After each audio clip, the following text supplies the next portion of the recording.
and the desires turn into actions, and then the actions turn into more fruits in due course of time. As we cultivate those desires and we act according those desires, then sooner or later the fruits will come, which will have more seeds of more desires in them. So the watering process is simply associating with the three modes of nature, and therefore by our own nature we're always active.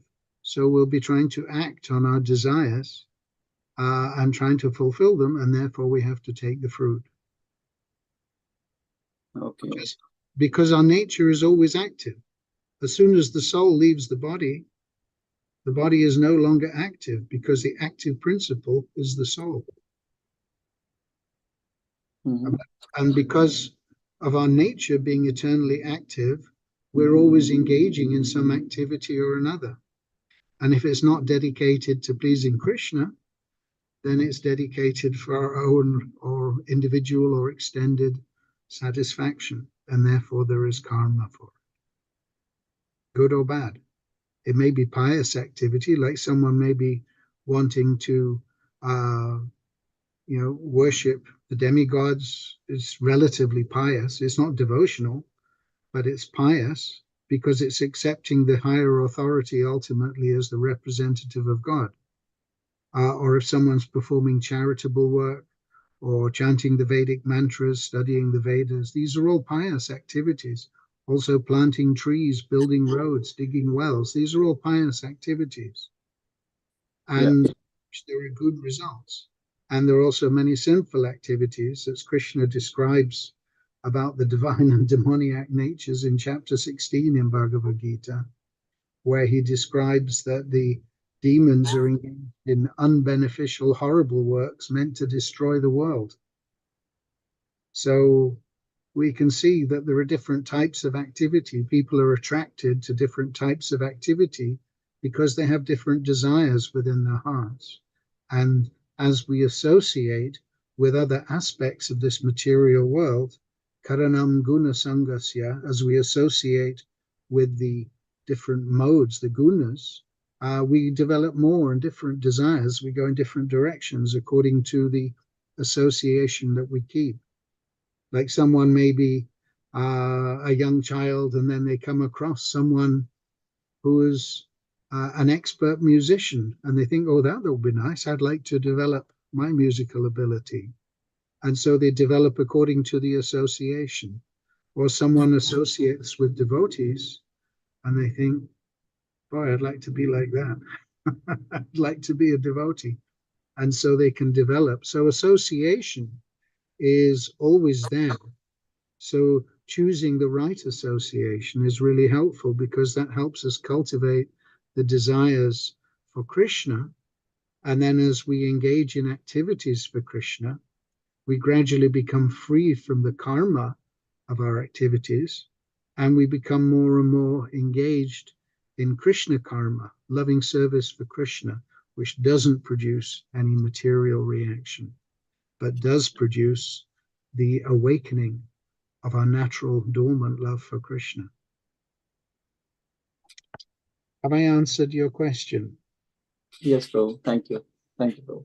Okay. Does it make sense? Yeah. Okay. So, Do you want to play it back to me? So, Prabhu, you said that if we involve ourselves into Krishna karma, yes, so that will not produce any new reactions. So that's free from any good or bad. It will not produce any reactions, and that will also burn our reactions of our past karmas as well. Yes. But it will be gradually, slowly. Yes, Krishna says, each as they surrender unto me, I reward them accordingly. And the process is gradual, because we've been associating with materialistic life for billions of births. And to turn that around doesn't generally happen overnight. Yeah. And so it's a gradual process of surrendering to Krishna. learning how to do everything for Krishna, how to give everything for Krishna, how to use everything for Krishna, how to learn the science of devotional service. And also in this way, just by this transcendental knowledge of our relationship with Krishna, then actually this itself burns up our sinful reactions and clears up our misunderstandings. Because we're born into ignorance. Om Jnana Timirandasya. I was born into the darkest ignorance. I didn't even know how to breathe. I didn't know how to suck my mother's milk. I didn't know how to open my mouth and exercise my lungs. Nothing. We're born into the darkest ignorance, and we learn so many things. But until we actually learn about transcendental knowledge, our eternal relationship with Krishna, we're still more or less completely in ignorance of our real self and our real relationship with Krishna. So as we learn, we also get rid of our misunderstandings, because we think we understand how the world is working and what's going on and who we are and what we're doing. But I'm afraid we got it all wrong until we hear from Krishna and understand who we are and what our relationship is with him and what this world is and who's created it and how to live here sanely and happily. Yes, bro. Thank you. Yes, because actually, when we talk about liberation, if someone's carrying the burden of so much misunderstanding, the whole point is how to get free from that burden. So liberation or freedom from those misunderstandings. This is real liberation, to no longer misunderstand who and what we are and who is Krishna and what is our relationship with him. This is actual liberation. And this is freedom. Instead of being forced to act according to the laws of material nature, it's the freedom to engage in our real activity, just like in a prison. In a prison, I've been going into prison every week. It's always nice when they let me out again. But the thing is, I've been doing some assistant chaplaincy work in a local prison here. And the prisoners, they're forced to accept a certain regime of activities. And we're also forced to accept a certain regime of activities, but on a very limited scale. We can't move freely in this material world, and we're not free from anxiety. But by engaging in loving service to Krishna, as we're going to read in this section, we become free, liberated from all material distress. That's what liberation means, freedom. So this is kind of what it's all about. Is that okay? Yes, bro. Thank you. Sachin, Hare Krishna Prabhu, good to see you. Haribol, Haribol. Hare Krishna Prabhuji, Dandavat Pranam. My humble obeisances unto you. And this is what I wanted to say. Not a lot of people seem to know this. Nowadays, this Dandavat Pranams is a big abbreviation, actually, because Prabhupada, he always taught us to say, please accept my humble obeisances. This Dandavat Pranams is somebody's introduction. But actually, we were always taught to address each other in that very nice way with understanding. Please accept my humble obeisances. So this is actually a very proper way of offering respects to each other, and as opposed to just like hi and bye, every day. No, but when we actually meditate on this, please accept my humble obeisances. This is actually a very proper Vaishnava greeting. So anyway, I just thought I'd share that with you and see how we do from there. But thank you. Okay, any questions or comments anyone wants to add to what we've been discussing here? Radhika, you got any questions? Comments? Corrections? Okay, shall we read on a little bit more then, please, Prabhus? Who would like to read this paragraph?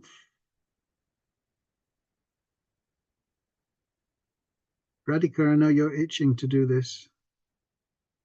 Do you want to go with it, please? Yes, Prabhuji. There are many results of past sinful activities for which we are suffering at the present moment, and we may be suffering in the future due to our present sinful activities.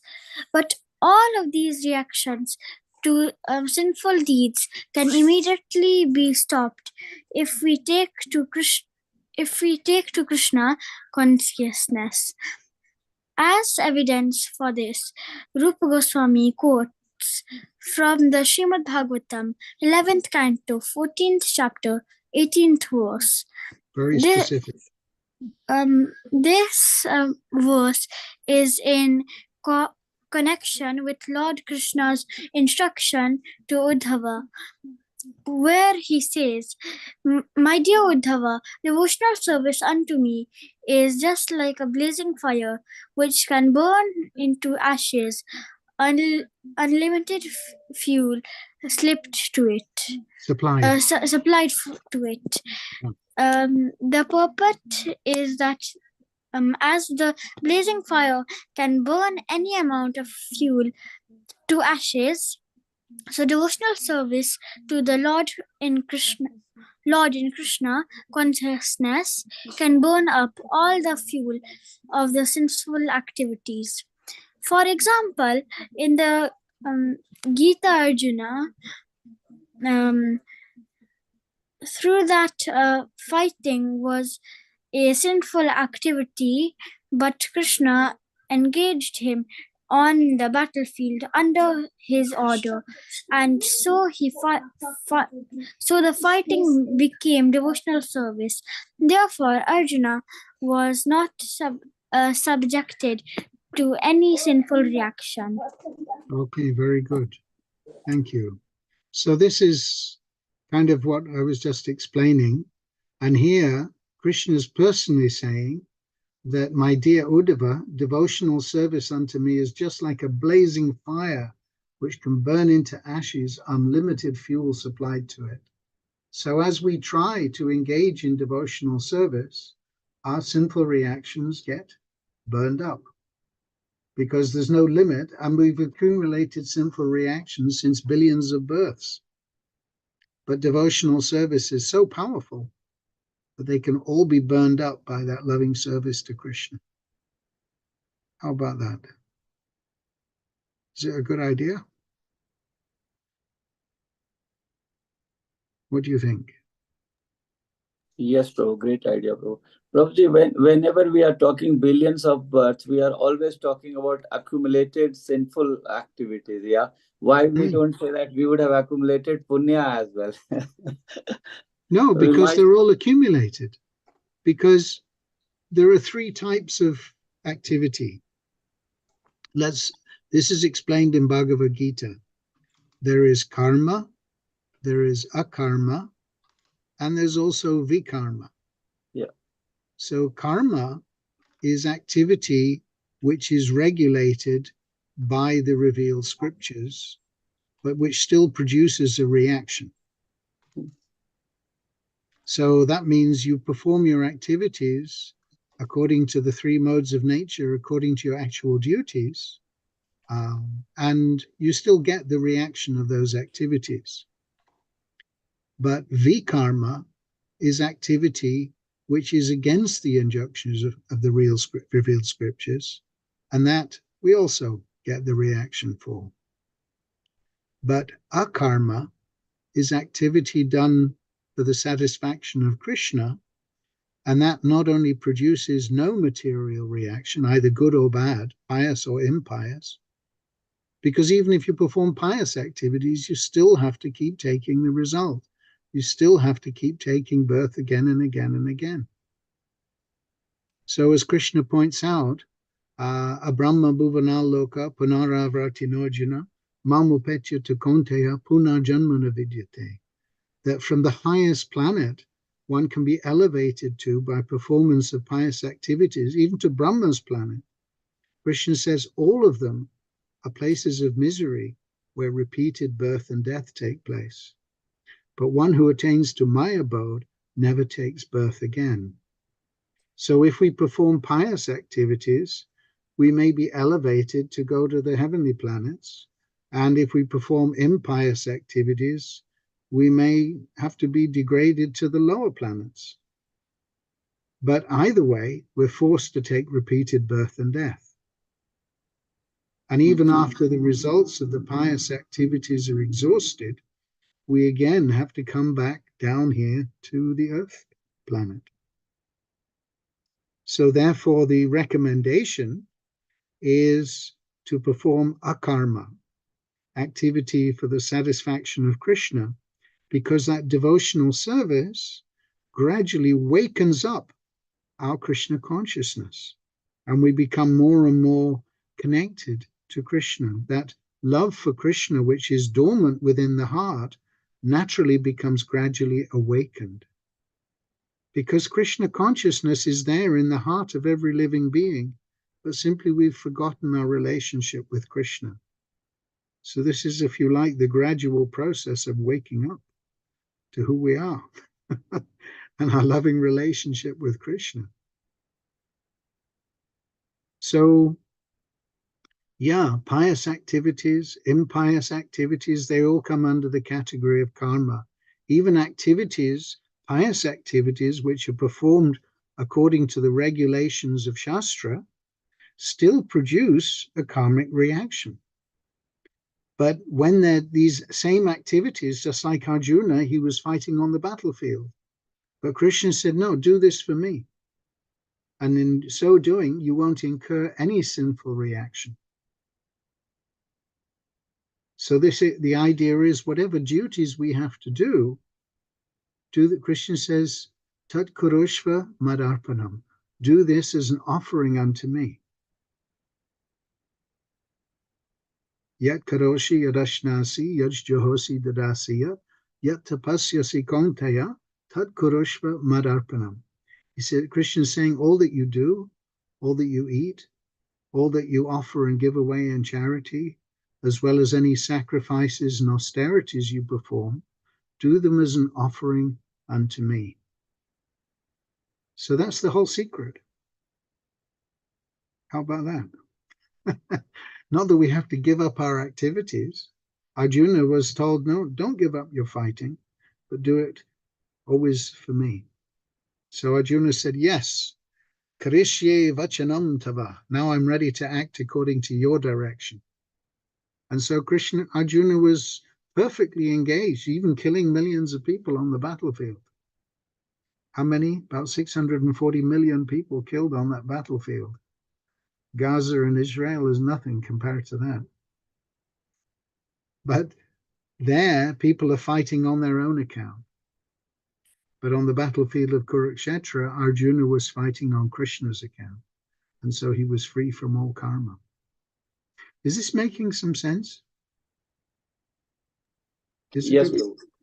Yes, Yes, Prabhu. Thank you. Okay. Sachin Prabhu, what about you? Is it making some sense to you? Yes, Prabhuji, yes, I'm trying to get the things here. Okay. All right. So we've also got Nirvi and Radhika and Ishika, Brinda. So just checking everyone's still. Okay. All right. So should we move on to the next paragraph, please? Hare Unless Krishna. anyone has any other questions? Prabhuji, I just didn't get the vikarma. First is karma, second is vikarma, third is akarma. Yes. What is vikarma? Karma is like, I just didn't get a mistake. Okay. Thank you. Good. So it's good to understand these things. And maybe I'm talking too fast. I don't know. No, Prabhuji. I think I didn't get it. That's Okay. why. So karma activity is action performed according to the regulations given in the scriptures. This is pious activity, but it still produces a reaction. And vikarma is activities performed against the injunctions of the Shastras. So, for example, if the Shastras tell you you have to bathe and perform Mangal Arati, and you decide, well, I'm just going to stay in bed and I'm not going to bother about that. That's vikarma. But both karma and vikarma are both karmic reactions because they're pious activities according to the regulations of scriptures, and impious activities performed against the regulations of scriptures. But they're both actually considered as karma in the sense that they produce a karmic reaction. Is that okay? Yes, Prabhuji. So karma is pious, vikarma is impious, and Yeah. akarma is the best. Yeah, and akarma is? Akarma is the best, like you do every activity for Krishna. Yeah. Yes, this is our real activity. Okay. Because as spirit souls, we're eternal servants, little parts and parcels of Krishna. And we're meant to be engaged. Just like there was that Rolling Stone song, the machine is working perfectly, but there's a part that's not screwed on. So if we're disconnected from Krishna, then we have a useless life. But if we're connected to Krishna, if there's a screw missing from the machine is still going on, but that screw has no real function if it's disconnected from the whole machine. And similarly, if we're not connected to Krishna, then we suffer and we're ignorant and we're unhappy and we're destined for more birth and death. Is that okay? Yes, Prabhuji. So apart from all these three, vikarma is the most like bad thing.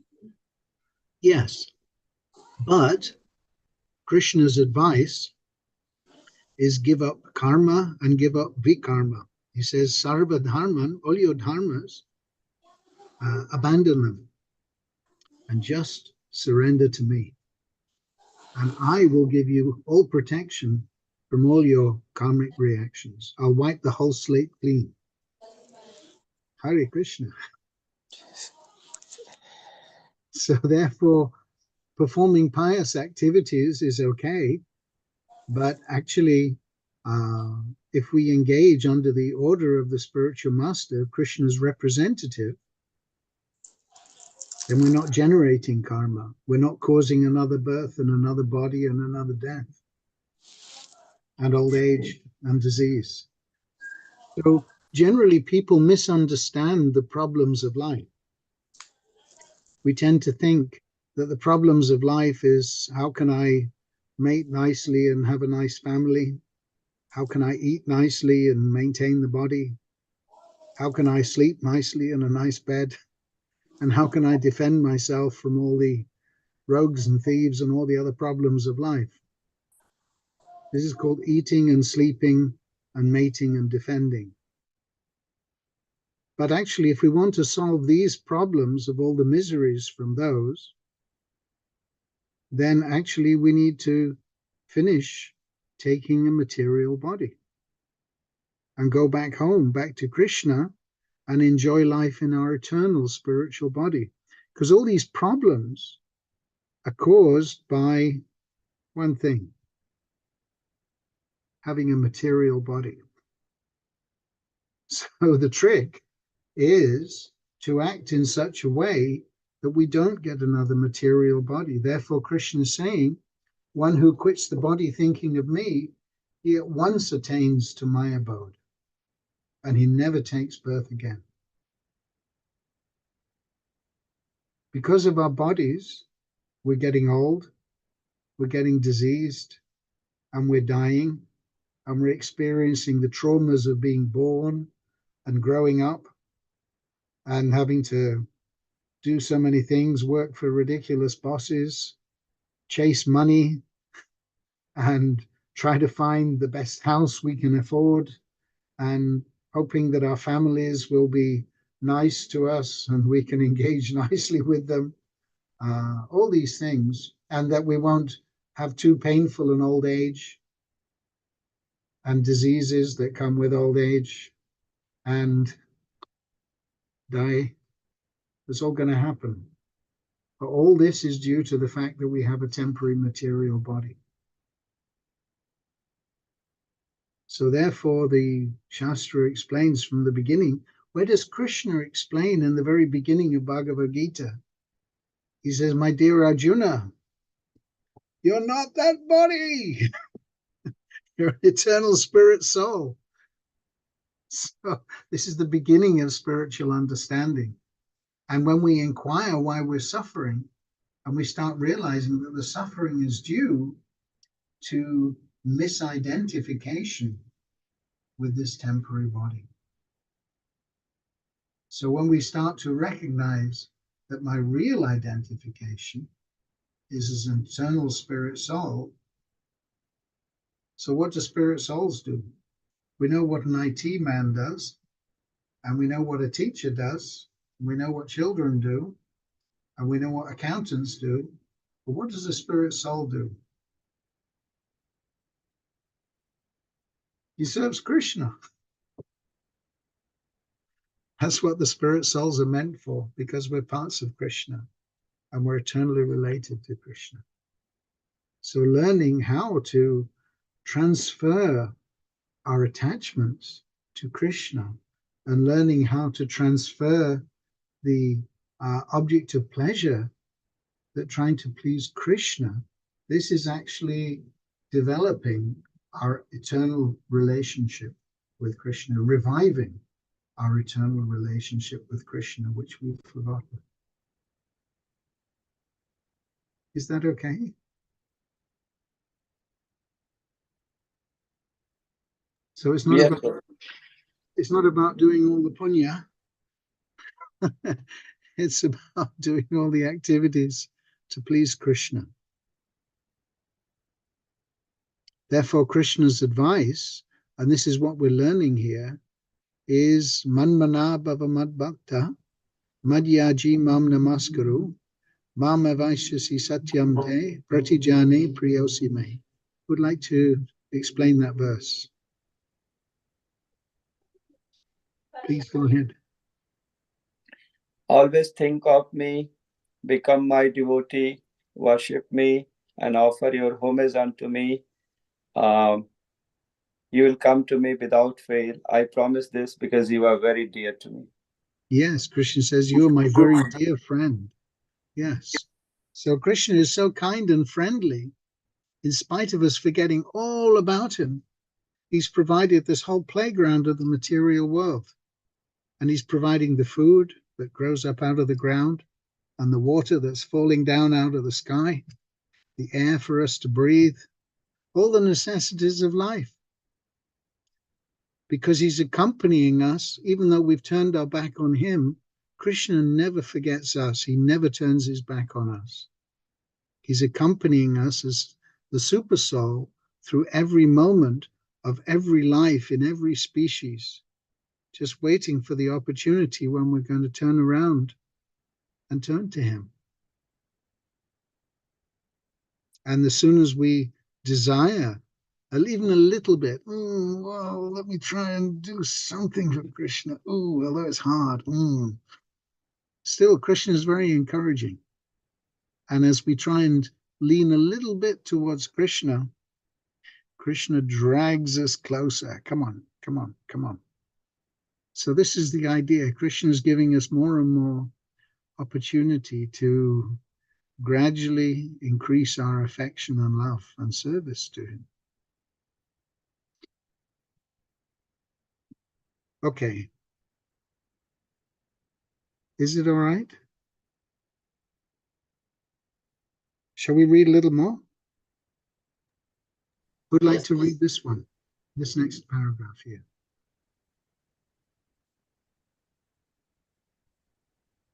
Sachin Prabhu, would you like to read? Please. Okay, Prabhuji.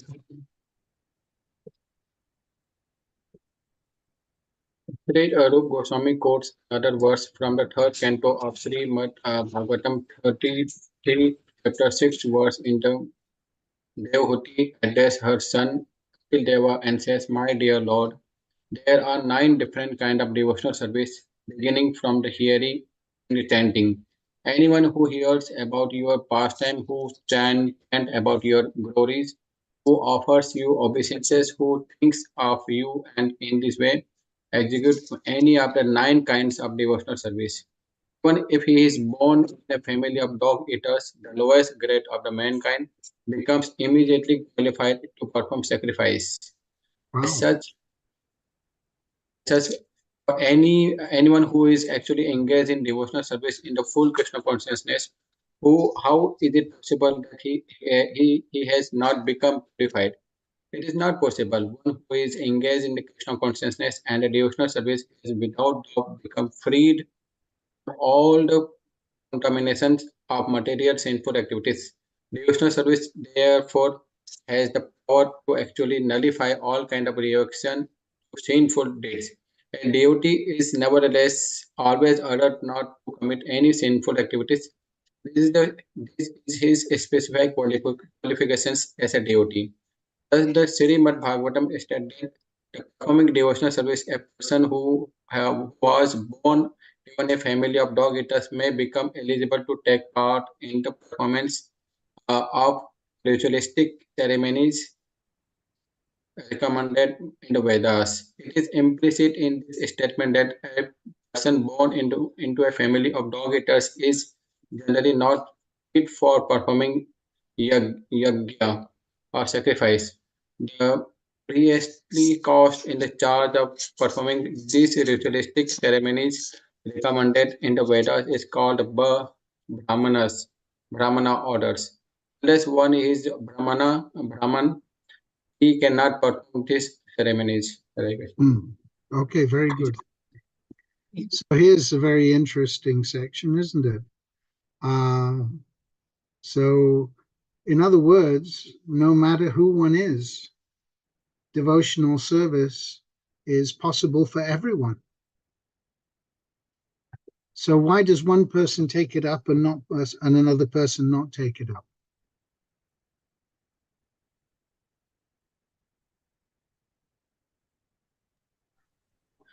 Again, Prabhu, it's because of the karmic reaction, I can say. And second is association, of course, but at that point of time, it's your previous life's sort of reaction you encounter with some devotees or something where your mind or heart says that you need to take that up.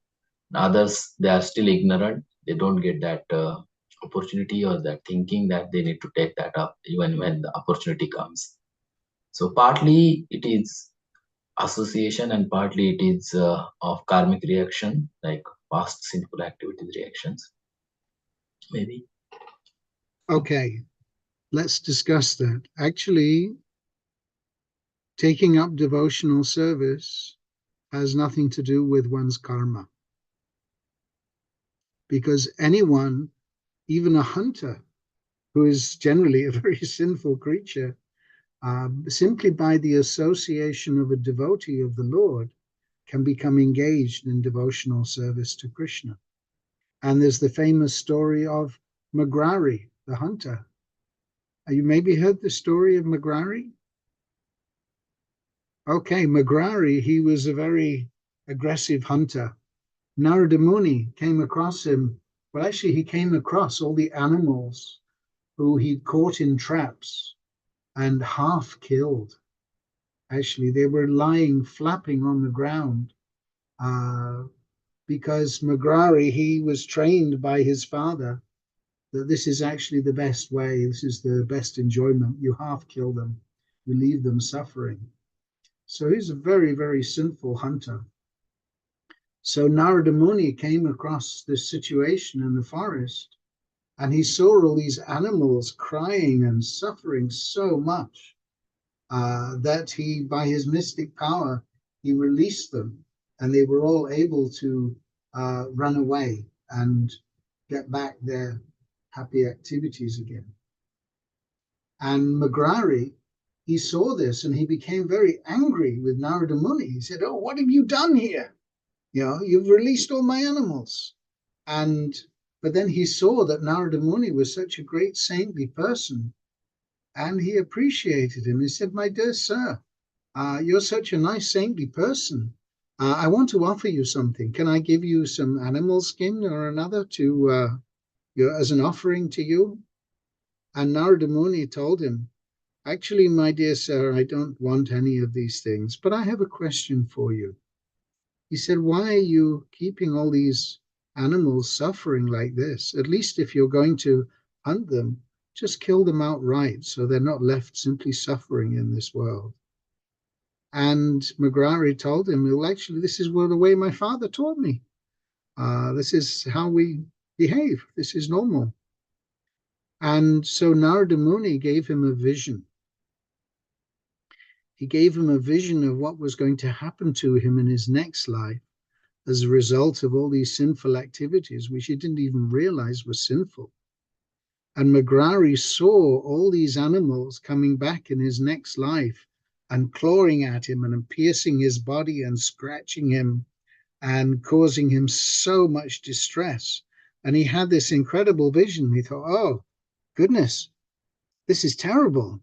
And he said, "My dear Narada, that's terrible. I don't want this to happen."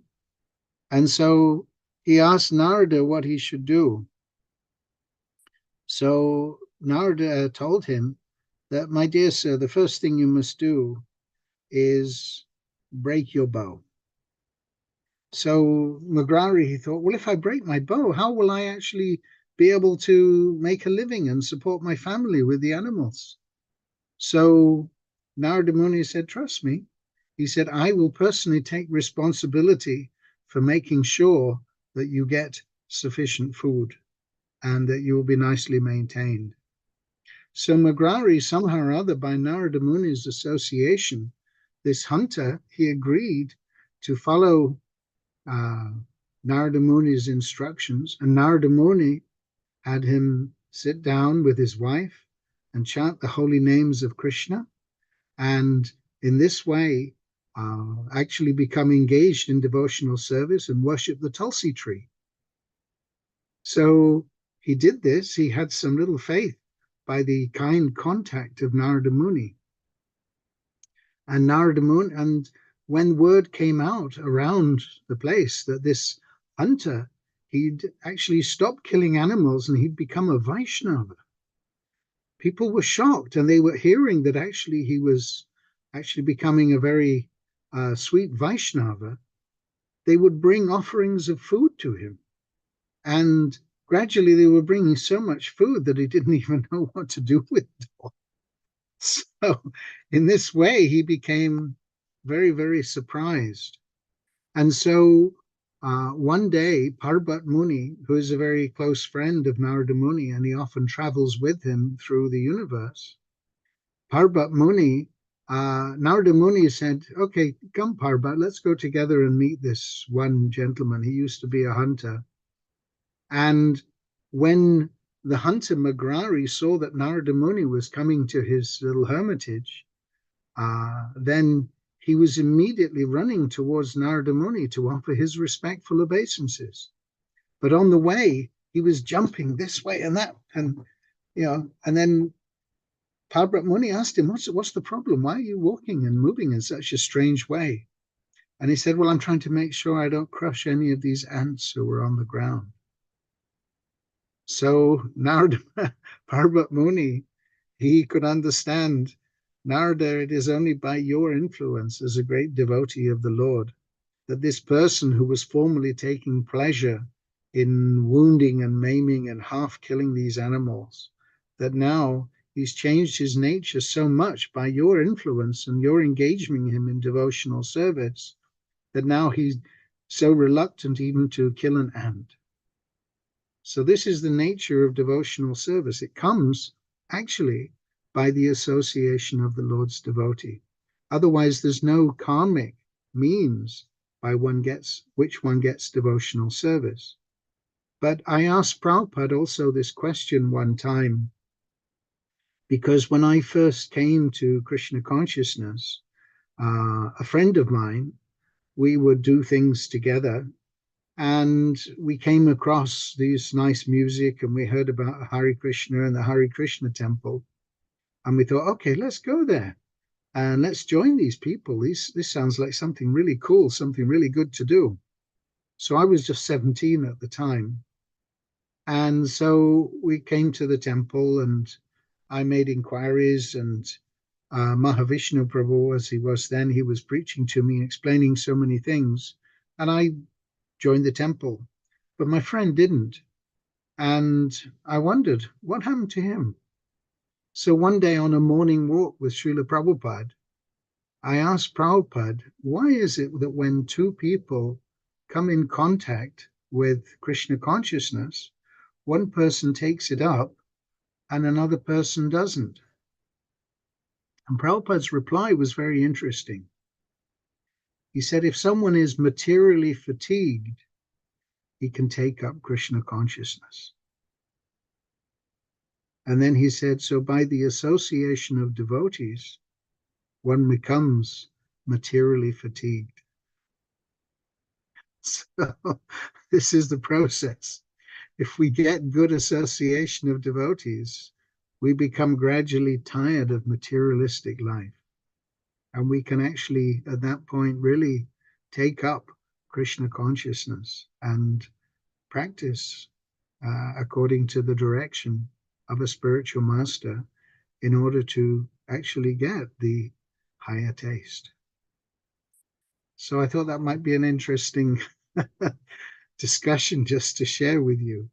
So here we see in this paragraph that Devahuti is addressing her son Kapila Dev, the famous incarnation of the Lord Kapila. She says, my dear Lord, there are 9 different kinds of devotional service, beginning from hearing and chanting. How are we going to hear about Krishna from? From Krishna's devotees. So anyone who hears about your pastimes, who chants about your glories, who offers you obeisances, who thinks of you, and in this way executes any of the 9 kinds of devotional service, even if he's born in a family of dog eaters, the lowest grade of mankind, so he hasn't got really very good karma, becomes immediately qualified to perform sacrifices. He immediately becomes elevated to a position higher than a Brahmin. How about that? So people are generally very fond of glorifying the Brahmins, but actually the Vaishnava is automatically qualified to perform these activities. This is the statement of Devahuti from Srimad Bhagavatam. So this is the point. And the idea being that by performing these activities, one has become purified. And by engaging in these activities, because devotional service means connecting with Krishna. And if we connect with the Supreme Pure, we become purified. And as we become purified more and more and gradually become completely pure, we become qualified to go back home, back to Krishna, to live in the pure abode of the Supreme Lord. Okay, so any thoughts or questions or comments on some of these things?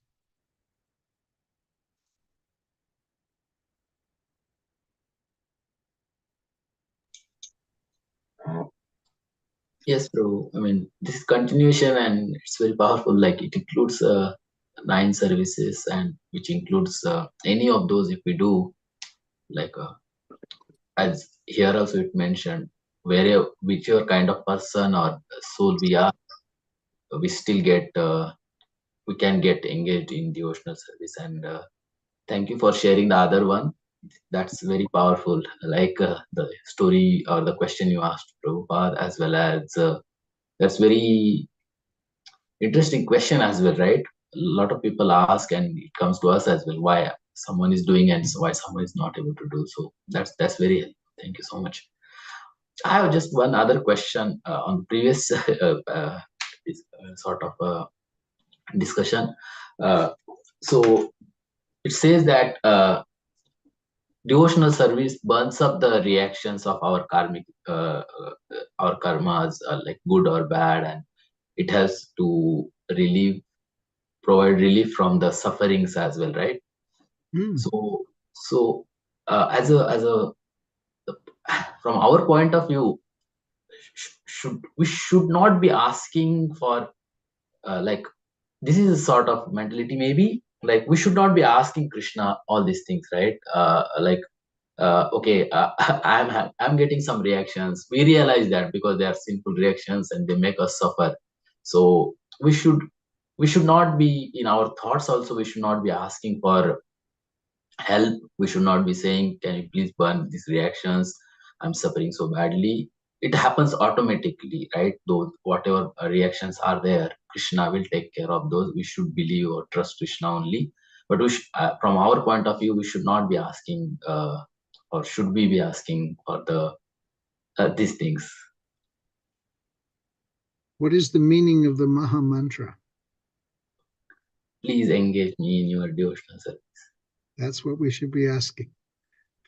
The only thing we should ask is that. Okay, yes, sir. Because if we're asking Krishna to please engage us in a loving devotional service, all these other things happen automatically. Yes, sir. That's the whole simple, nice process. So therefore, when we're chanting Hare Krishna, actually automatically we're chanting and we're hearing the sound vibration and we're hearing about the science of Krishna. This is devotional service, and the material distresses become insignificant. And the practical example of that is, if you like, Prahlad Maharaj, and who was being harassed so much by his father, Hiranyakashipu. Glad I didn't have a father quite as bad as that. Although my dad didn't really want me to be a devotee. He didn't think that was a good idea. But what about the Pandavas and Queen Kunti, who had so many distressful situations? But they were simply fixed on Krishna. And Kunti Devi, she even prays in one prayer, in her prayers, that please let these distresses come again and again. This is wonderful, because by these distresses, we're forced to see your lotus feet and take shelter of them. And by seeing your lotus feet, we no longer see birth and death. Hare Krishna. So, yeah. So, and the Pandavas, they had to go through all these difficulties, but actually they were absorbed in thought of Krishna. And so it wasn't a big problem. They automatically had the relief from the material distress because they were always thinking and acting and remembering Krishna, hearing about Krishna and speaking about Krishna. So in this way, this is practical. So this particular section we're reading is about the 6 characteristics of devotional service. And this characteristic, particularly which we're discussing here, is what are the mechanics of how we get relief from all material distress. And even though we may still be in a relatively suffering situation, it's just like Prabhupada gives the example of a fan. It's spinning, but when you unplug it, gradually it slows and comes to a halt. So similarly, our karmic reactions are gradually being eradicated as we disconnect from karmic activity and become engaged in devotional service. So in this way, we can understand that as we're trying sincerely to surrender to Krishna, then we can experience how Krishna is actually taking care of everything. We can experience it practically, how Krishna is providing all the necessities of life. What is the difficulty? Prabhupada, he would use that expression. What is the difficulty? Just we have to try to engage in loving service to Krishna. What is the difficulty?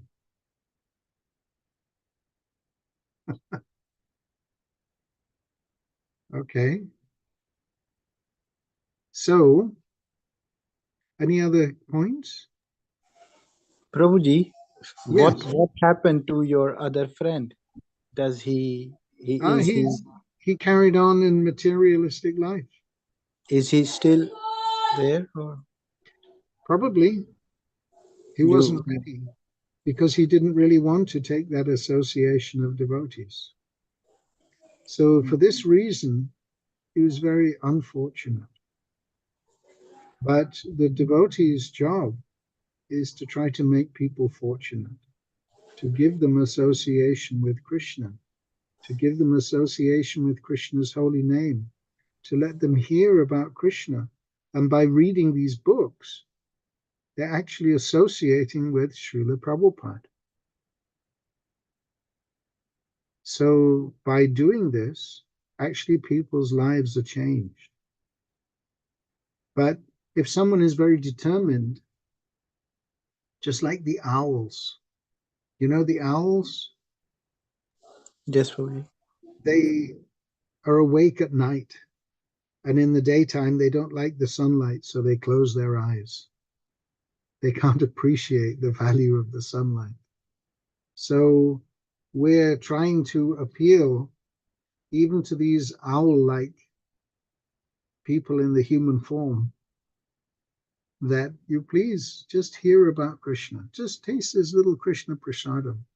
Just try to understand something about Krishna. And in this way, everything will gradually change. And they'll make even a little progress. If someone becomes a little attracted to the chanting of Krishna's name, I think, so, well, that's not bad. Just like one time on Rath Yatra in London, we were being accompanied on the procession by a whole troop of policemen. In the early days, they used to think they had to come with us and escort us on the procession just so there wasn't any trouble. But they soon found that actually it was a great fun day out. And I remember seeing this one policeman, he had his radio in his hand, and everybody was chanting really, really loudly. And to the beat, he was just tapping his radio on his shoulder, Hare Krishna, Hare Krishna, Krishna Krishna, and he was grooving along to the music. So he was appreciating this is something very nice. And they were having a very nice day out, escorting Lord Jagannath on his procession. So even unknowingly, they're actually engaged in devotional service to Krishna, just by hearing Krishna's name, just by appreciating that this is some Krishna, this is a very nice festival. These people are actually pretty nice. So we should try to help people get a good impression of this Krishna consciousness movement and of the devotees, and try to help them understand something about Krishna.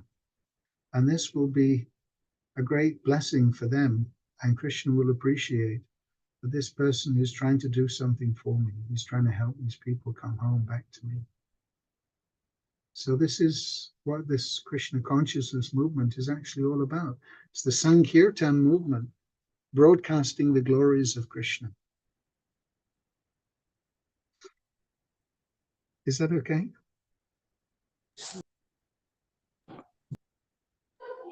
Yes, Prabhuji. Thank you, Prabhuji.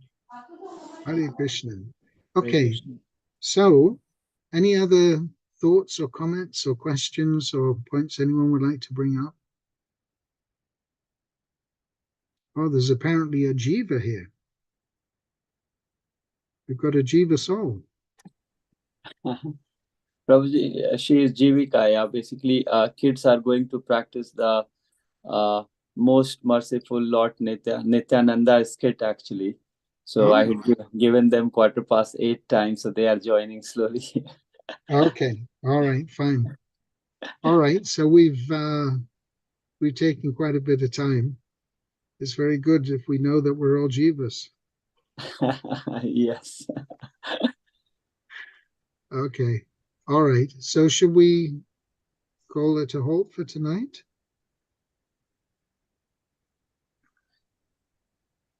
Yes, Prabhu. yes, Prabhu. Prabhu, do you want to see the children's skit, actually, the drama, like 10-15 minutes? Do you want to see that? Yeah.